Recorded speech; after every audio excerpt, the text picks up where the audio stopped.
Assalamualaikum, yow mi suivre sunu sécurité dalal ak jàmm si vidéo bu bees bi.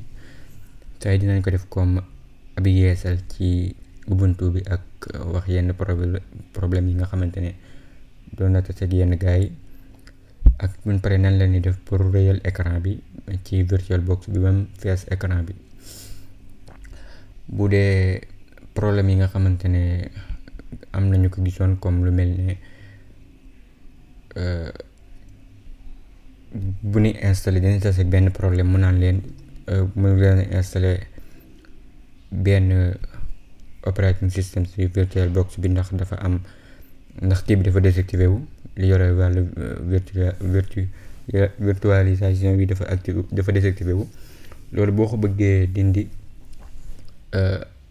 il faut nga dem ci BIOS bi comme machine bi siy tàkk mën ngaa dugg ci BIOS bi am na yoo xam ne F1 F2 F9 bouton bi supprimer day wuute ci machine ak machine, waaye boo bindee ci sa modèle machine ci internet bi def BIOS teg ko ci dina la wax na ngay duggee ci BIOS bi.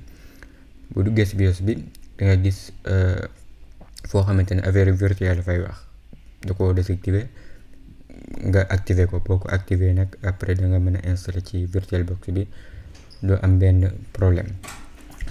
mën ngaa def tamit comme boo demee mel na Google, bu dee exemple nga def nii rek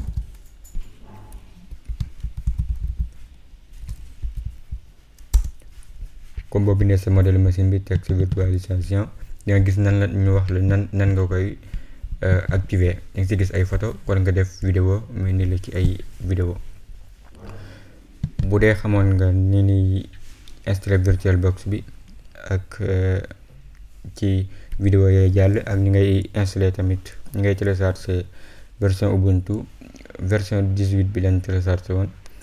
bu dee version 20 bi boo demee danga fa fekk version 20 bi. bu dee lépp defar nga ko da ngay dugg ci VirtualBox bi nga dem nouveau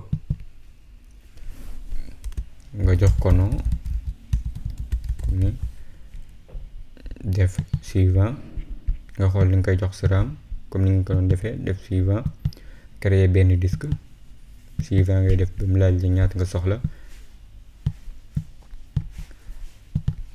créer nga benn profil fii pour installer ci sa kii bi nga xam ne moom nga télécharger. am nga paramètre ci kaw muy settings fii nii boo ci bësee di nga gis am na général am na système lu jëm ci écran bi am na stockage foofu ngay yem. dangay gis ne fii mu def CD bi dafa def vide la def dafa vide. li ngay def mooy da ngay ñëw ci wet gi muy fii nii ngay ñëw ci wet gi nga cliquer ci boo ci cliquer nga def choisir benn fichier nga xool sa disque fan la nekk fichier bi nga téléchargé woon nga jël ko. bu dee man mi ngi fii nii choisir woon naa ko moo nekk ni ma cliquer ci daal di def ok. bu defee ok nga def démarrer sam ñuy laaj li ñu génnaat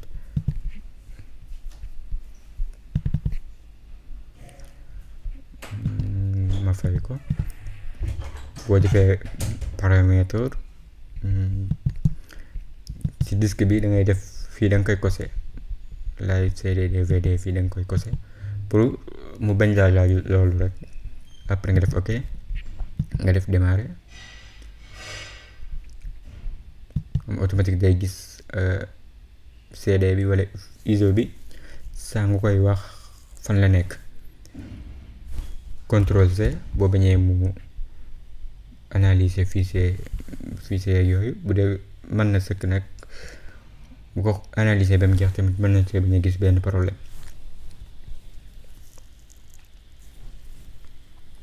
ñu xaar mu tàkk.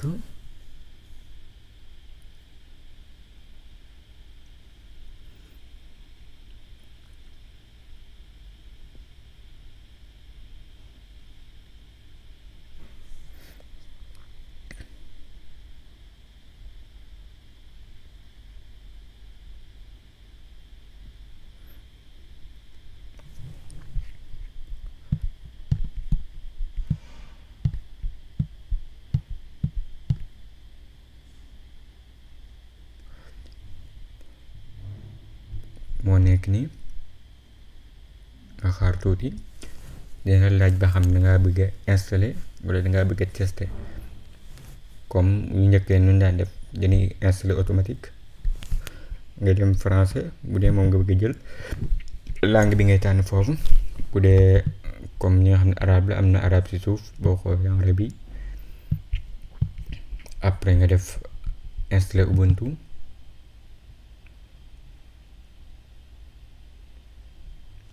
fii mu laaj la xeeti clavier bi ngay bindee AZERTY wala QWERTY.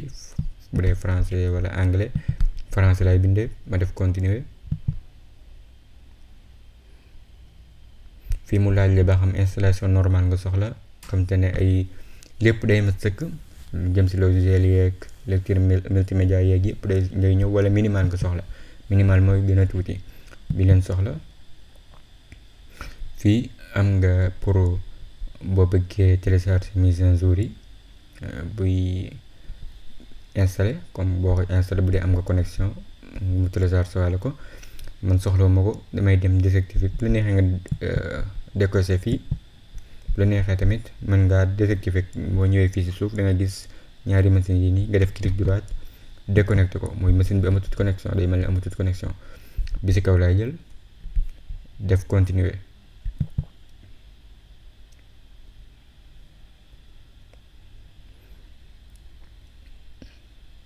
bi si kaw la ni jël def installer maintenant def continuer.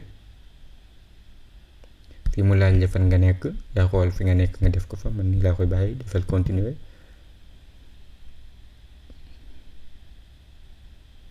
mu laaj la votre nom ordinateur bi mën nañ ko bàyyi noonu nom utilisateur bi lu am solo la nga koy téye ndax foo dugg ci machine bi lay laaj mot de passe moom nga war a dugal muy nom utilisateur bi nga dugal mot de passe dugal ko confirmer. tànn ba xam ne ngay day ñëw dugg automatique wala day laaj mot de passe ci suuf def continuer. ñu ngi commencé copier fii si damay pause vidéo bi fii ba mu àgg.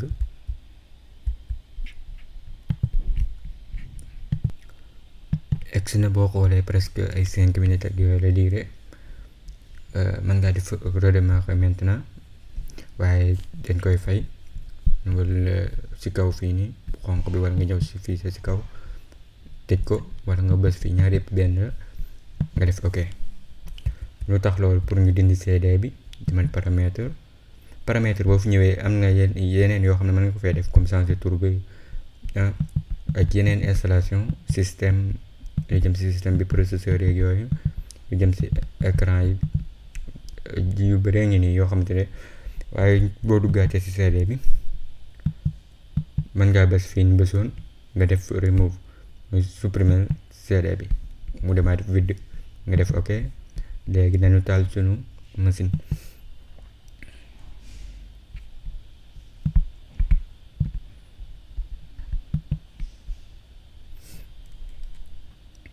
mu ngi tàkk gis Ubuntu bu bees bi. bul fàtte commentaire sama vidéo bi partage ngir ñeneen njëriñu si. yooyu boo leen koy def dañuy pousser lool ñu gën di bëgg di def vidéo.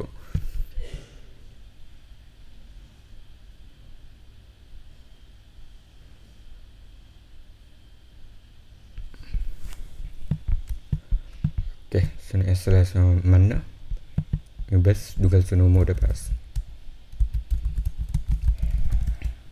léegi dama déconnecté woon sunu machine nañ ko connecté.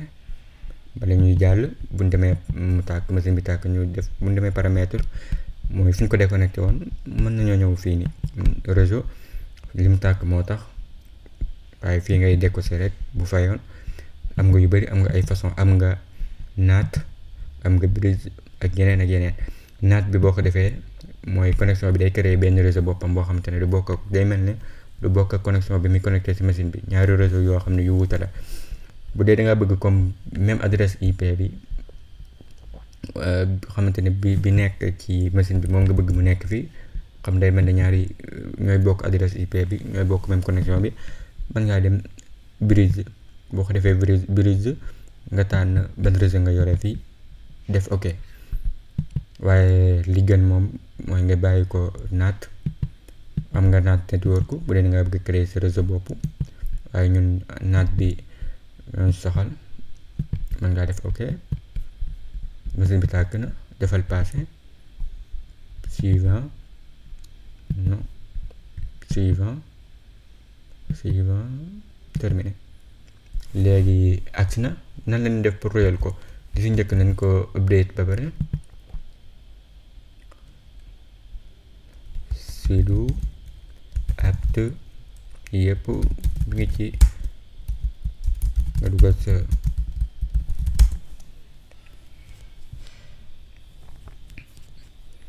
mot de passe. ma déconnecté ko, ma pause vidéo bi mu agsi. mise à jour bi ngi jeex.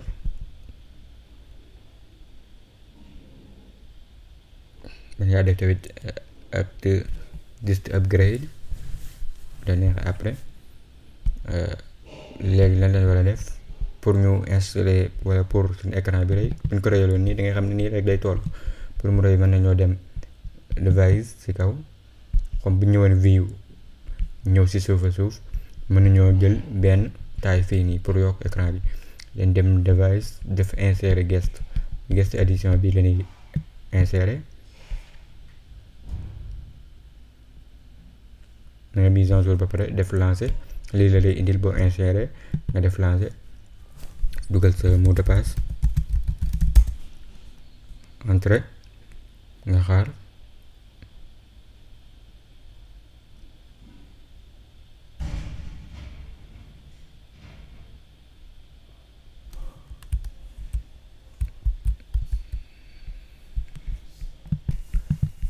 soo tesee problème bi nii fermel, ñu ubbi terminal bi, apt defal li install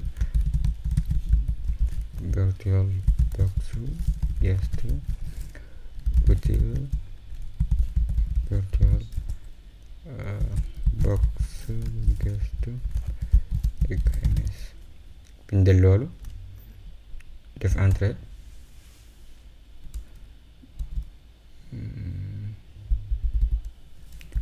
tirer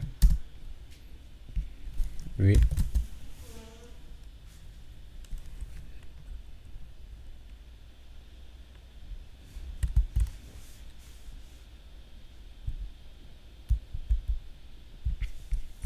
pause ko mu agsi.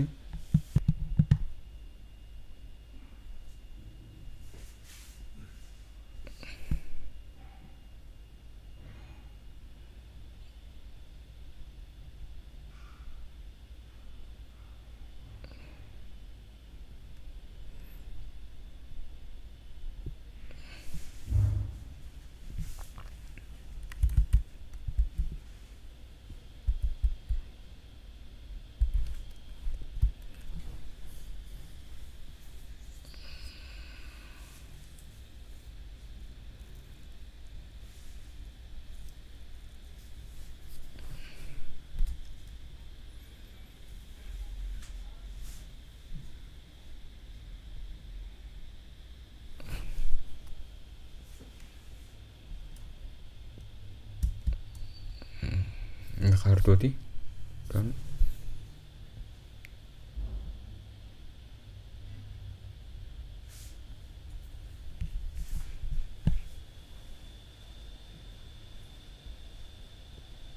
boo xoolee guest bi moom lay defar nii.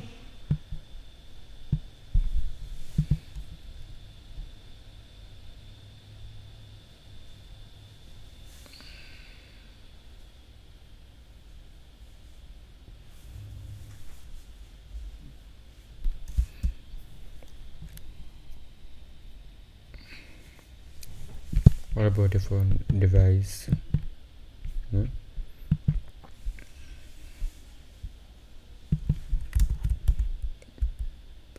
VirtualBox paramètre network storage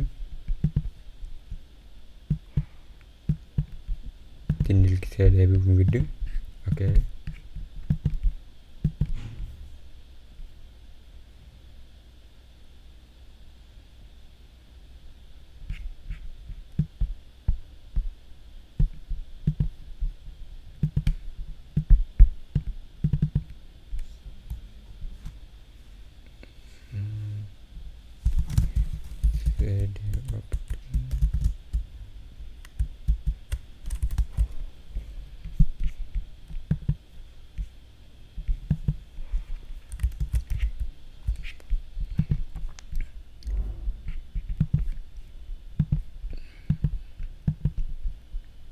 CD bi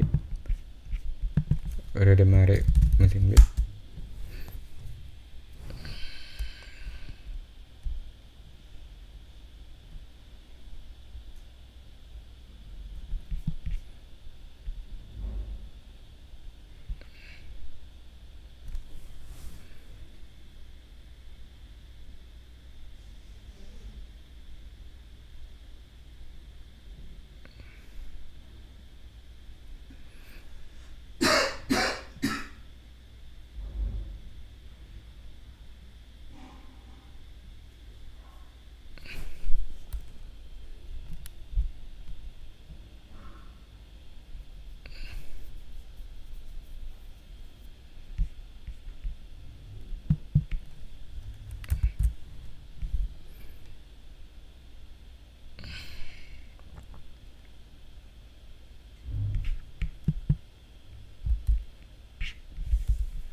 dugalal mot de passe bi.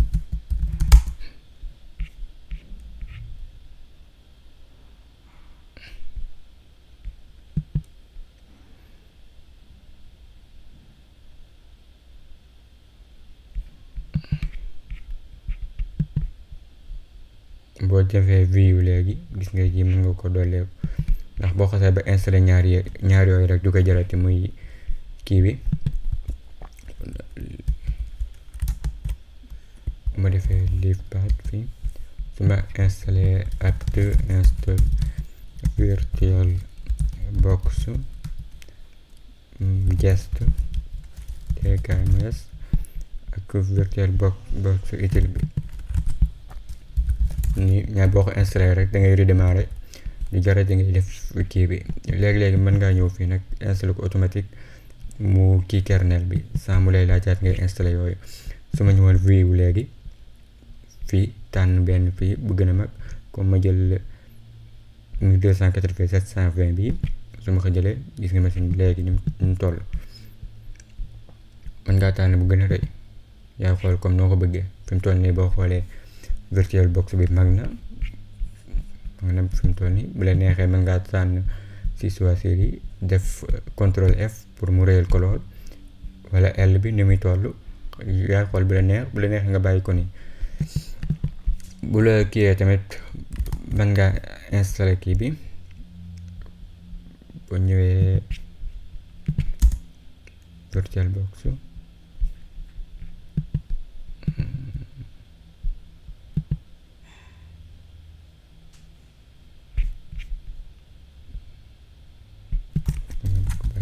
virtual box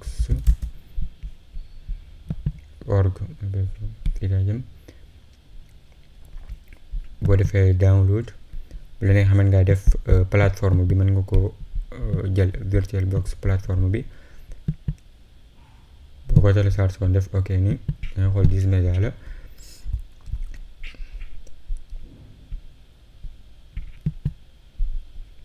dangay cliquer ci kawam rek bu excès installé woon naa ko dangay lii la lay laaj nga wàcc bi ci suuf def I agree.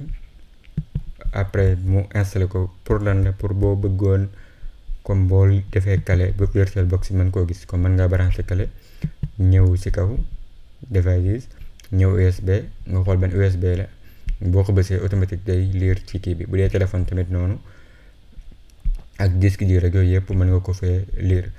bu la neexee tamit mën ngaa activer nekkati sax